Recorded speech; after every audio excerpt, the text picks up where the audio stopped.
March 7th, 2009. Night falls early in the Philippines.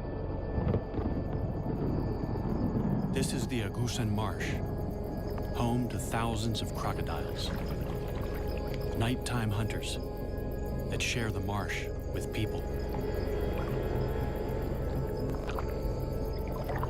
Two young girls are on their way home from school. They have no reason to be scared. There's never been trouble with crocodiles. Until now.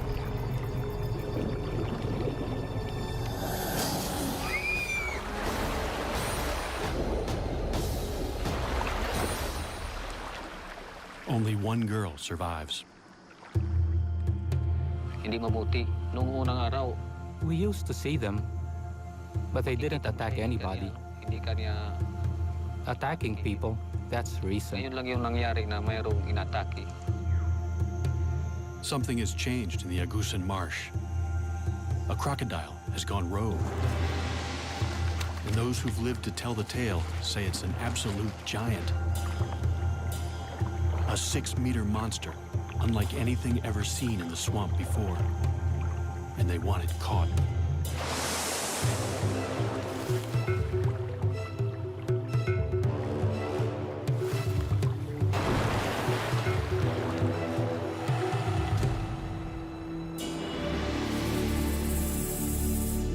And just 5 kilometers from where the girls were attacked, villagers catch a massive crocodile.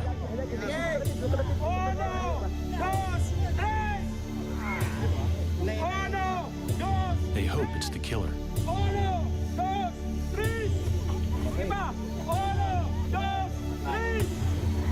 All night long, they struggle to haul it back to the village.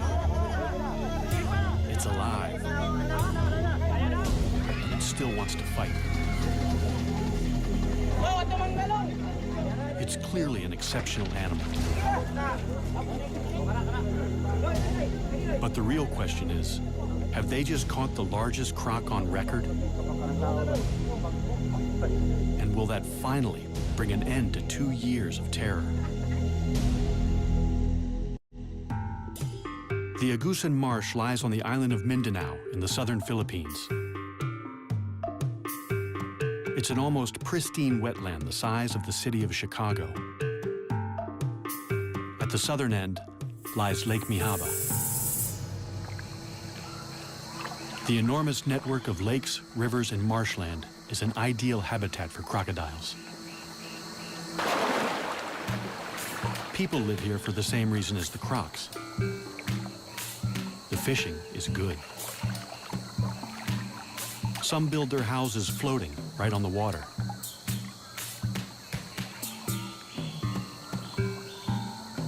Others live in stilt houses dotted around the marsh. In the rainy season, the water level can rise by 4 meters. It seems idyllic, but something strange has happened. For 2 years, this water has brought misery and terror. A massive crocodile stalked the villagers. It ripped their precious water buffalo to shreds before their eyes. attacked one fisherman and his son.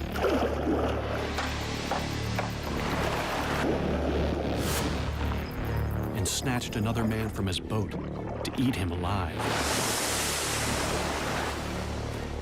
But it all started with the attack on the schoolgirls on Lake Mihaba, in the heart of the marsh.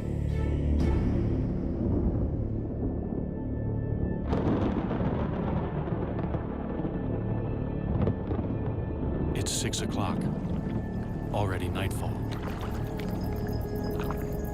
11-year-old Rowena Ruiz and her friend Echel Rodrigo are heading home from school. Fisherman Roy Dagas follows right behind.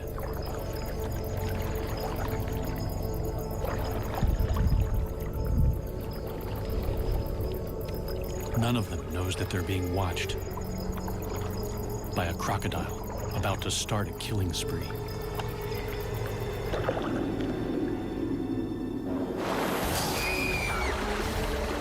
Sitting up front, Rowena never sees it coming. Roy saves Echel from what looks like a monstrous crocodile. But Rowena is decapitated. Seeing her head in the crocodile's mouth was disgusting. Later on, we found her body covered with banana leaves. It was really smelling bad. Rowena's dugout canoe still bears the scars of the attack. This is Rowena's boat, and these are the bite marks left by the crocodile. Here, here, and here. What kind of monster can bite through solid wood? The culprit is a saltwater crocodile, or salty. They're the largest of all living crocodilians, typically reaching 4 to 5.5 meters. Salties prefer freshwater, but can live in the sea because they're able to excrete salt through special glands. They've spread thousands of kilometers across the ocean to colonize lands from India to Australia. Salties have been hunted to the brink of extinction in much of Southeast Asia for their fashionable and highly sought-after hides. They also have the strongest bite of any animal.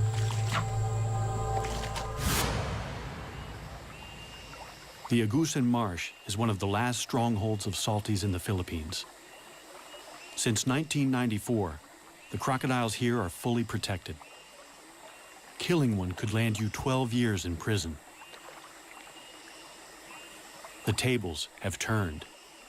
Now the people are being hunted. Roy Dagas is badly shaken by the attack. I was afraid that Rowena's parents would blame me for her death and kill me, since I was the one who picked her up. With a rogue crocodile in their midst, no one feels safe. But they have nowhere else to go. 70% of the people here make their living by fishing. We wouldn't get any work in town because my husband is a fisherman. So we have to stay here in the Agusan Marsh.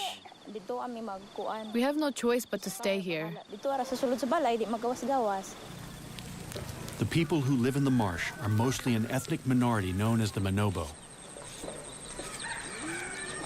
They live a mostly traditional lifestyle in one of the poorest areas of the Philippines.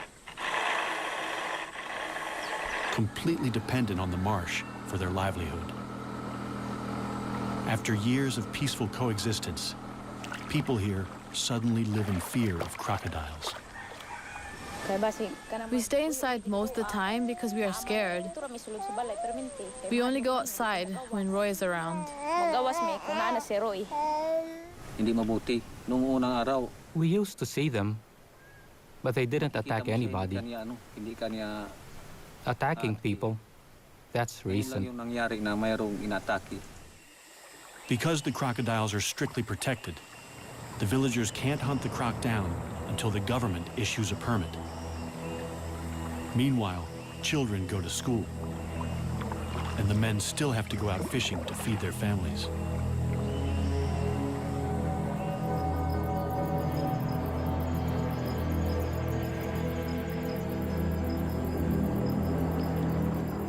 Roy's brother, Reynaldo Degas, is fishing with his son at their favorite spot in the marsh, right in the beast's lair.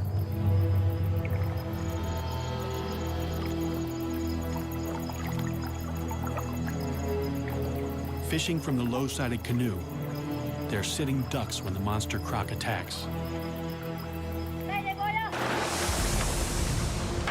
The pair fights back. Nasagwal ko yung I hit it on the side of its head with my paddle. Kaya Then it bit the side of the boat. mga ano It was very close. yung pagkagat niya sa akin. They bolt to the bank for safety. Reynaldo cheats death, one of the few who live to tell the tale. Nagpapasalamat po ako sa Lord nga I thank the Lord for saving me that night, or I would have been dead meat. natsambahan. Wala na ngayon. Just downriver from Lake Mihaba lies the village of San Marcos, population 1,075. The village has no electricity or running water. It's the main base for the Manobo, including people who live in floating houses and retreat here in the rainy season. Rudy Ayala is the chieftain of this area. Ang pinakadako nga hulga sa buaya. The biggest threat to crocodiles here is the growing number of people moving into the crocodiles' territory, Ang ilang pagkaon, competing with them for food and space. ang ilang pagkaon sa nagkagamay. Competition for fish in the lake could be causing the big croc to seek out new food. In San Marcos, it's found a ready supply. The people throw their garbage, including animal carcasses, in the water. The crocodile has been spotted in the river that runs through the village. So akong Rudy lays down the law. nga gumikan The advice is simple. Don't lure the crocodile into the village with easy meals. It seems to work. There are no further attacks near San Marcos. Instead, the crocodile sets off in a different direction. It's been spotted 5 kilometers south of Lake Mihaba, and it's about to kill again. Nueva Era is a remote village set back from the marsh. The small stream that flows through it is the sole source of water for 1,300 residents. A 15-meter wooden bridge is the only safe crossing, especially now that the croc is in their creek.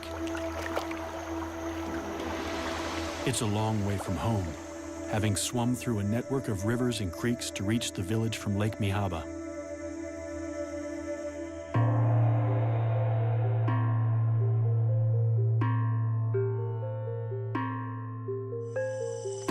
Local farmer Daniel Oxtero has already worked a full day on the land. After dinner, he has to go out fishing, working a double shift to feed a wife and 7 children. He doesn't go far. Fishing near the bridge, he's within earshot of his younger sister. Daisy's house overlooks the creek. Kahit gabi na po ay nagnisda pa rin ang Even though it was dangerous to be on the creek at night, Daniel had to go fishing so he could buy rice the next day and feed his family. Without knowing it, Daisy hears her brother's final moments. ng gabi iyon, The night that Daniel disappeared at about 9 p.m., PM ng gabi. it was dead quiet in the village. I felt like I was the only one awake. Then the dog started to bark angrily. Mga tahol ng aso, parang galit na galit ang mga aso. And then I heard splashes in the water. Very loud splashes. Malapit sa ilog namin na napakalakas na palo.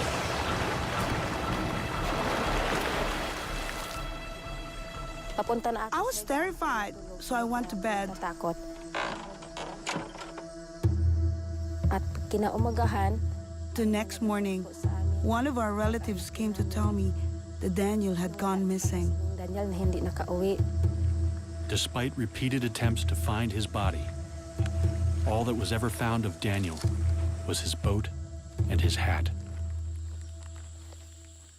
This picture is the only memory we have of Daniel, because just before he was killed, his house burned down and everything he owned was destroyed. Kani ang balay ni Daniel, nagamay taghuat madako. This was Daniel's house, but it burnt down. He was building another one when he went missing. Nawala siya. Daniel's family lost a provider and a much-loved father and son. Guol ko kay wala naman siya. Of course I miss him. He's my son. Perhaps it was fate. He was a fisherman, and maybe this is a fisherman's fate. Pangisda. The fate of Daniel's killer is also sealed. The government in Manila has finally issued a permit to hunt down the rogue crocodile, as long as it's taken alive. There's only one man for the job. Croc legend Ronnie Sumiller has been hunting nuisance crocodiles for 20 years. This will be his most dangerous mission yet. Members of Daniel's family are eager to show Ronnie to where the attack happened. I really want them to catch that crocodile because I want to see if it ate my brother. I am scared of the big crocodile. Para sa mga buhaya, We're especially afraid for the children. There are lots of children here. bata. The children don't swim here anymore, but they're in great danger anytime they come close to the creek. The water's edge is a favorite hunting ground for crocodiles. They're ambush predators. It's a strategy honed over millions of years. By lowering their heart rate to 2 beats per minute, they can stay submerged for an hour without breathing, waiting for prey to stray into the strike zone. The attack is sudden and fast. Death can be slow. Crocodile teeth are not for chewing. They're for holding the prey, while the croc uses brute strength to rip it to pieces. They spin to tear off chunks from large prey, the infamous death roll. Smaller prey is shaken to pieces. Ronnie's plan is to use the croc's own preferred hunting strategy to capture it.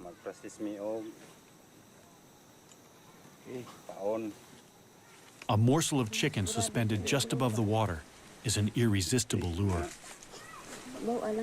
So that's the principle. When it is grabbed by the crocodile, the crocodile will run away and this will close down. This will catch the upper jaw. In Ronnie's experience, a snare is least likely to injure a crocodile. Bubo siguro yung kwanlong. So, this is a hard job because you have to make sure that it's we have to capture it alive. Ronnie posts a sentry in a nearby treehouse. Now, it's a waiting game.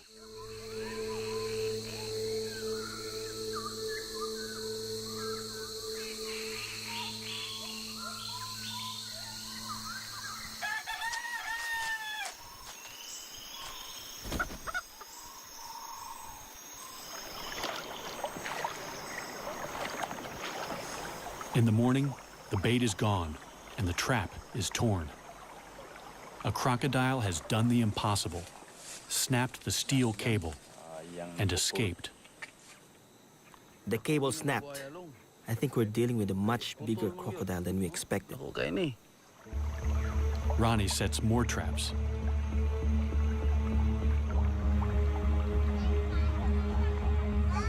For the villagers, it's a terrifying wait. They find trap after trap in shreds. The croc must be huge. 3 weeks later, a trap finally holds.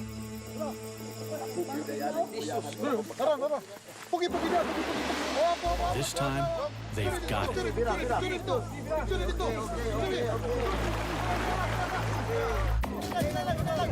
Several dozen men strain in a tug-of-war with a powerful crocodile on the end of their line. The beast is so heavy and so powerful that it takes several hours to haul it in. It's clearly no ordinary crocodile. But it's only when they finally land it that they realize exactly what they're up against. It's immense.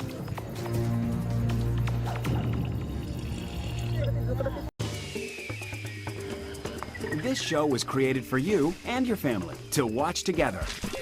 Welcome to Nat Geo Wild.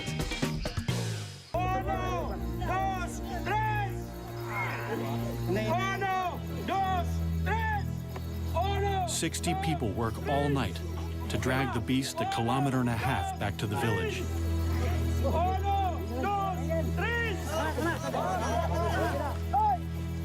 It's over a ton of muscle, power, and killer instinct.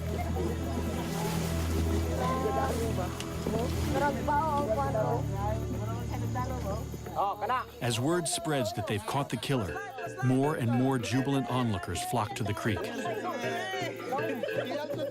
Everyone wants to get close to the enormous animal now that he's tied down.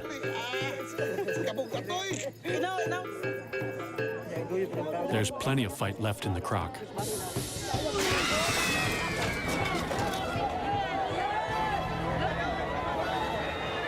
For a moment, everyone's heart stands still. The ropes only just hold. But the hard part is yet to come. They have to transport the enormous reptile 11 kilometers to a purpose-built tourist park at Consuelo, near the main road. The problem is, the road to the park is on the other side of the creek. And the only bridge is far too rickety and narrow. They have to transfer the killer crocodile to a makeshift pontoon and float him across.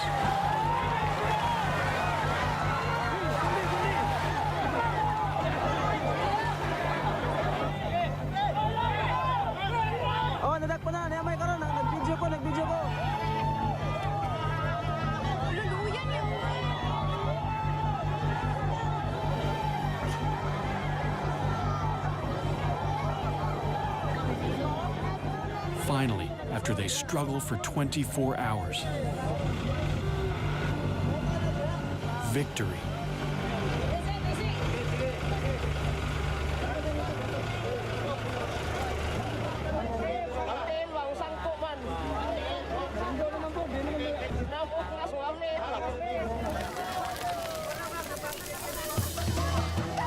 The party goes on deep into the night.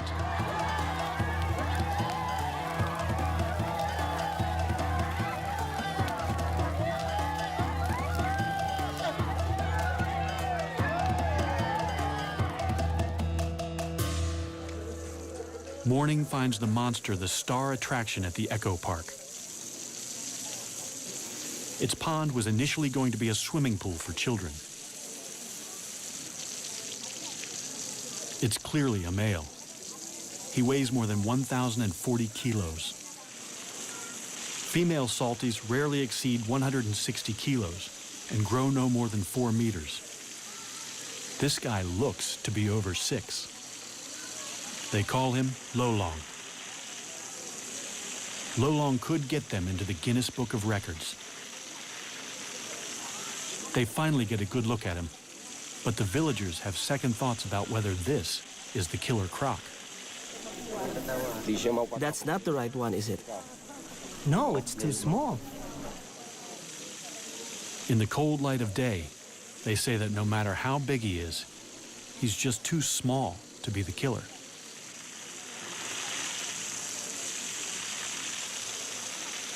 Roy Dagas, who was with Rowena when she died, is certain that this is not the croc he saw that night. It's too late to prove Lolong killed Rowena 2 years ago. But Daniel Oxtero has only been missing a few months. Could his remains still be inside Lolong's stomach? Crocodiles swallow large chunks of prey, bones and all, without chewing. They have the strongest stomach acid of any animal. Flesh will be dissolved in days, bones in a matter of weeks. But they can't digest anything made of keratin. So horns or human hair and fingernails can remain inside the croc for months. It's a long shot, but the people are desperate for answers. They can't slice him open. The next best thing is to pump his stomach. As soon as news of the capture breaks, Ronnie rushes back to the village to look for proof. He inserts a length of plastic tube down the croc's gullet. Then he pours bucket after bucket of water into him until the croc vomits violently.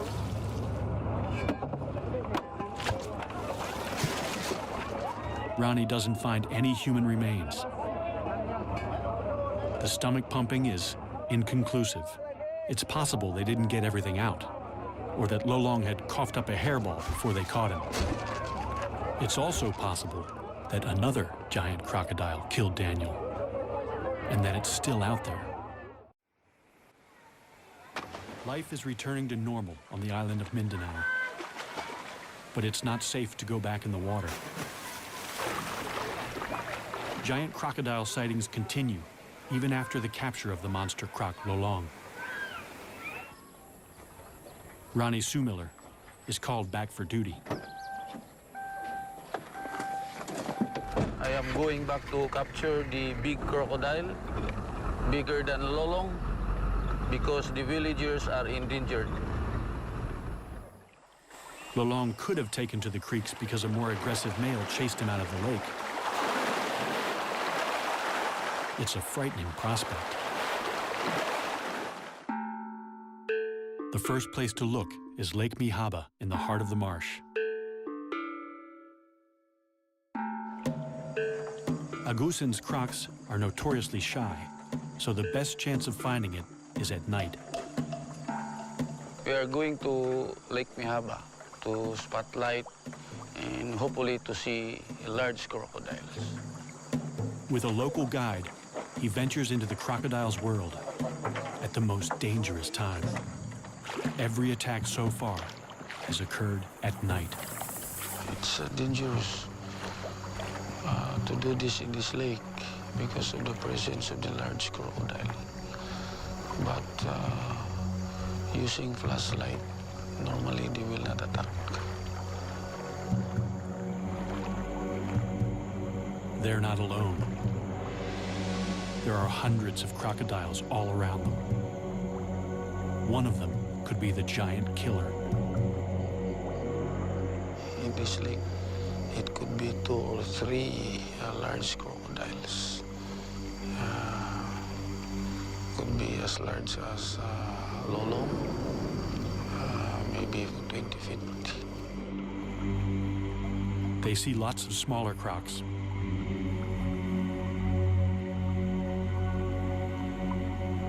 Ronnie spots a likely suspect. Or it could just be the light playing tricks. This is the area where Rowena was attacked by the crocodile. So the boat was capsized. They don't want to be the next victims, so Ronnie calls it a night. Then he gets another break in the case. Near Nueva Era, he hears of a rare sighting of a giant crocodile in broad daylight. He misses it by only hours. Hello. Hello. Did you see a crocodile over here? Yes, at about 11 o'clock. So, this is where its head was positioned? Yes, with its shoulders over here. How big do you estimate its head was? It was huge, and he had his mouth open like this. With a stick, Ronnie measures where the head was, so he can estimate the croc's total length. So I've never seen a crocodile like this. This is almost 40 feet, I should say. It's really a huge crocodile. Even for a skeptic, it's scary to imagine the croc that hauled out here.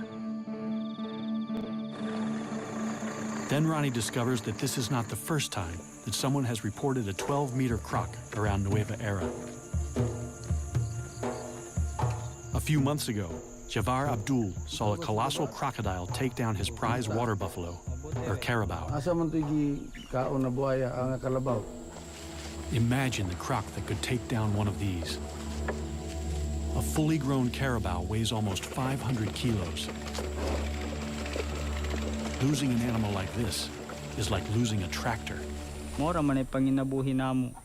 are our livelihood. We use them to plow the fields and to haul logs. It was a huge loss for me because it was the only carabao I had. The monster dragged the massive carabao downstream, but got stuck under the bridge, so Javar got a good look at the culprit. So why couldn't the croc pull the carabao under the bridge? The water level was too high, so the legs of the bridge were blocking it.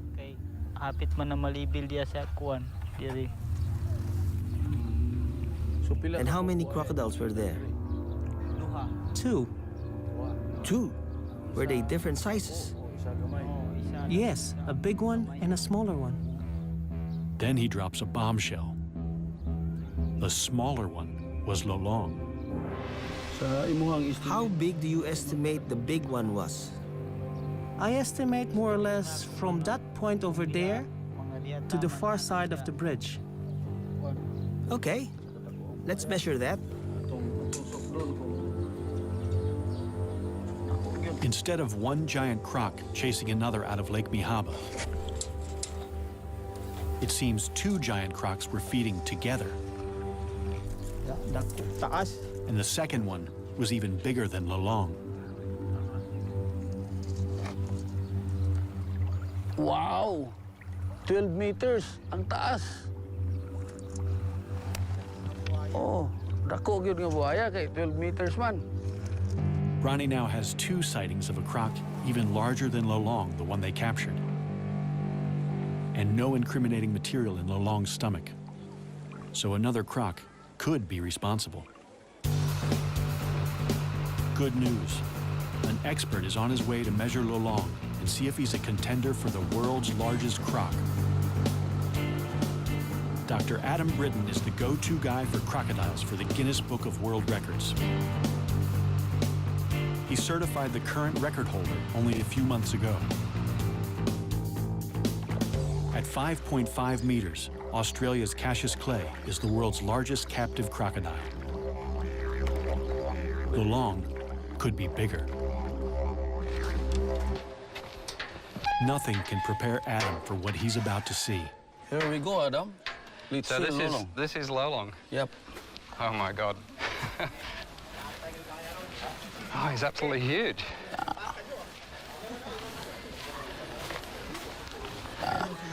That's Lolong. It's incredible. Yeah. So really huge. I think he's the biggest crocodile I've ever seen. To qualify for the Guinness record, Adam has to ensure Lolong lies perfectly flat and dead straight. So how do you measure a giant man-eater? It would be good to do it actually down the crocodile's back. Very carefully. I'm actually going to inject him with two different drugs. One is a muscle relaxant, and the other one is Valium. So he'll actually, hopefully, be quite happy while we're measuring him. While he's under, Lolong is in danger of overheating, so he must be constantly hosed down.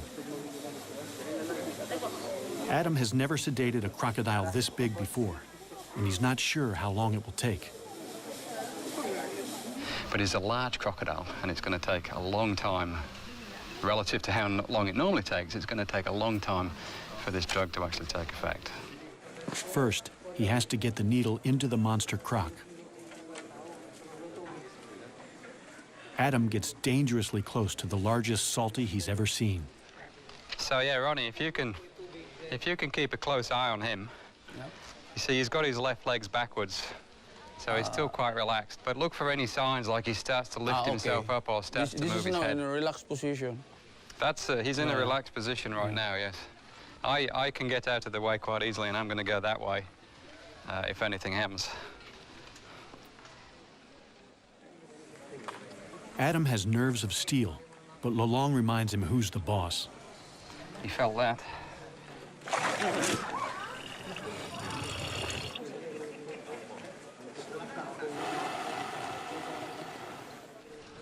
He's got some really powerful muscles that run down his tail, and this is intramuscular. So I'm just gonna go between the scales here. You see this skin is so soft. It'll just go straight in. If I were to try and get it through there, it's actually quite tough. Okay.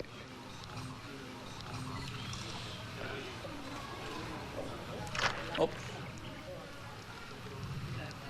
Okay. It's like a big mosquito.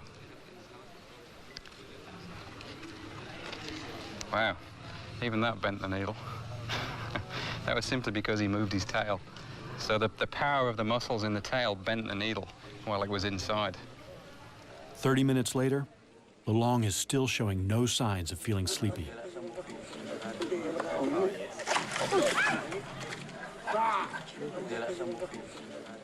It's actually good. Every time he swings like this, then his blood is pumping. And the sedative that we put in will take effect more quickly. Okay.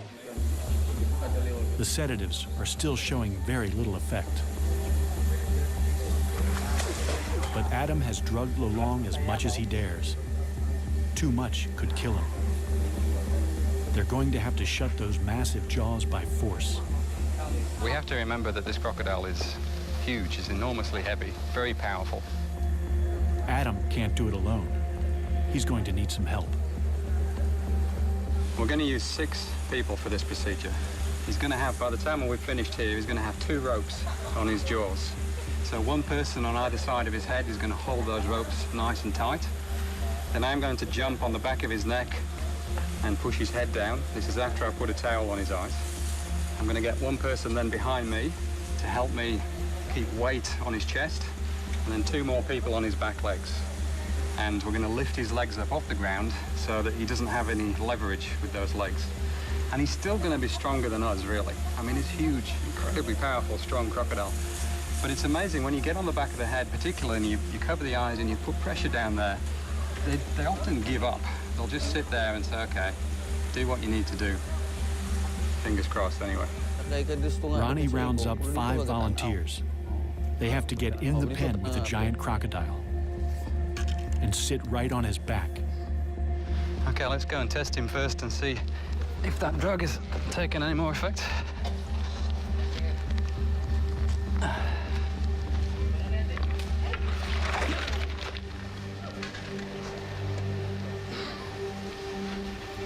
Yeah, just poke him, just touch him gently there.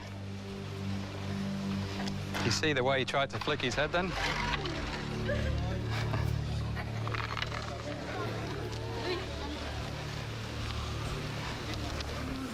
He's definitely lost some of his strength. They place towels over Lolong's eyes to help keep him calm. Okay.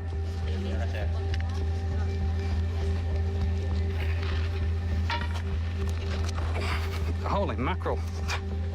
Okay, quick, grab his legs. Now we need someone. Okay, everyone on, someone with the tape now to tape his jaws. Don't it sticks to itself. One more, that's good.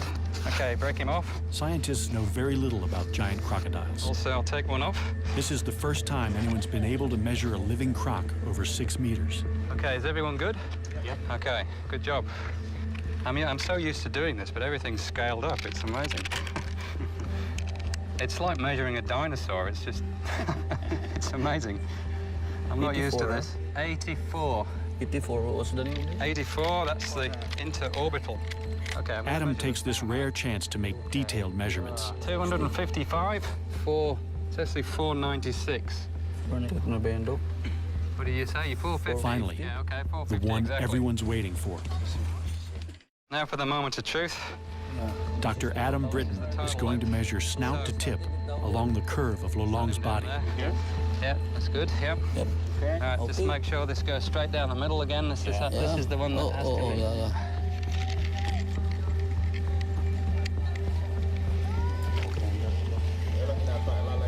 Can I get someone to hold this? 6170. 6170. Which is the largest saltwater crocodile in the world. 6170. In fact, that's the largest crocodile in the world, full stop. 6170. Lolong is 6.17 meters long, the largest known living crocodile, by more than a half a meter. Time for a photo opportunity as Adam declares a new Guinness World Record. The official size of Lolong is 6.17 meters.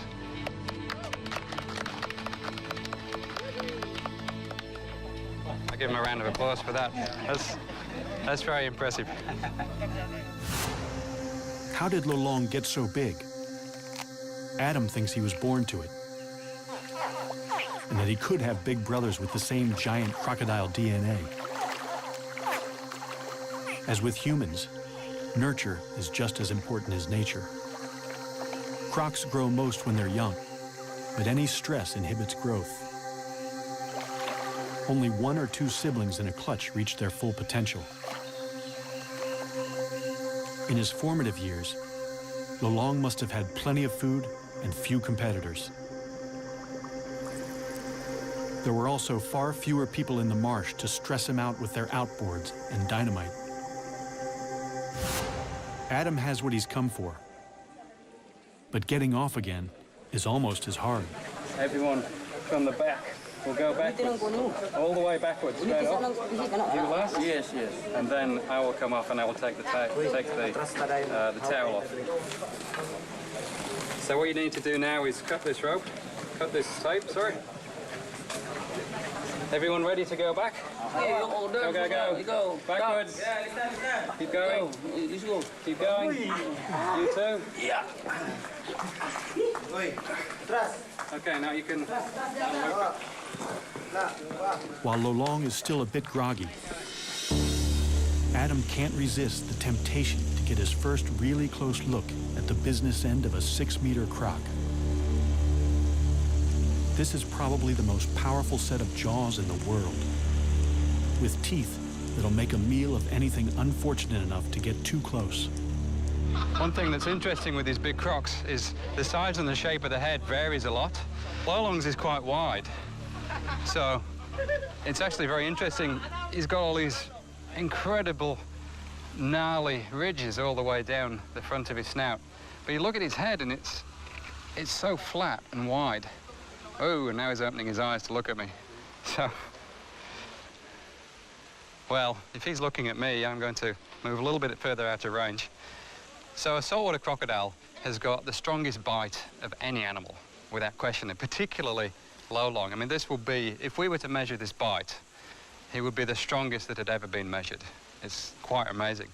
But if you're going to have such an incredibly strong bite, then the jaws have got to be strong enough so that they don't splinter when you bite down on something like a turtle, for example. And the whole shape of the crocodile's head is really designed to give it that strength so that it's reinforced. So if he bit down on something, then it's not going to escape.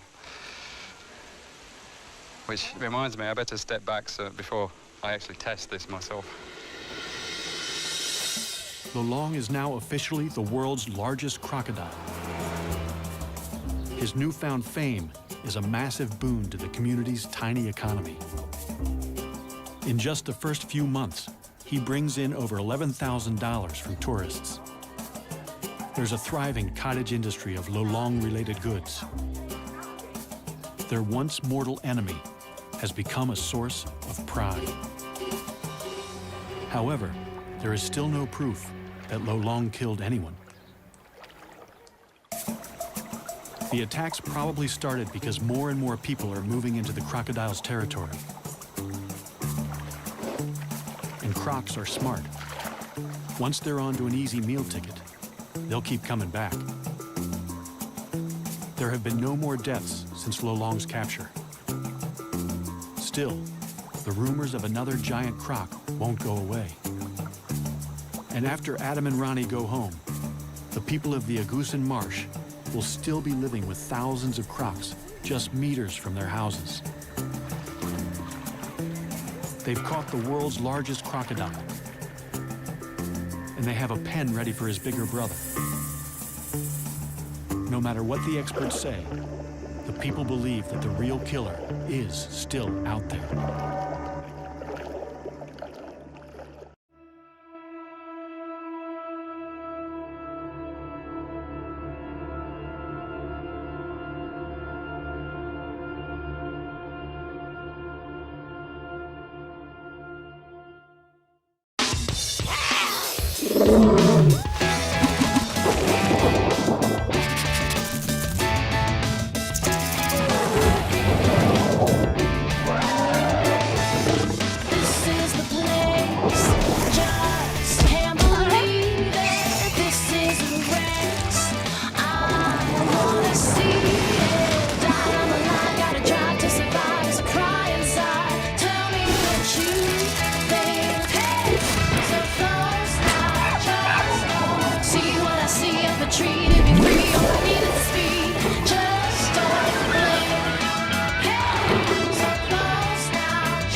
Burn.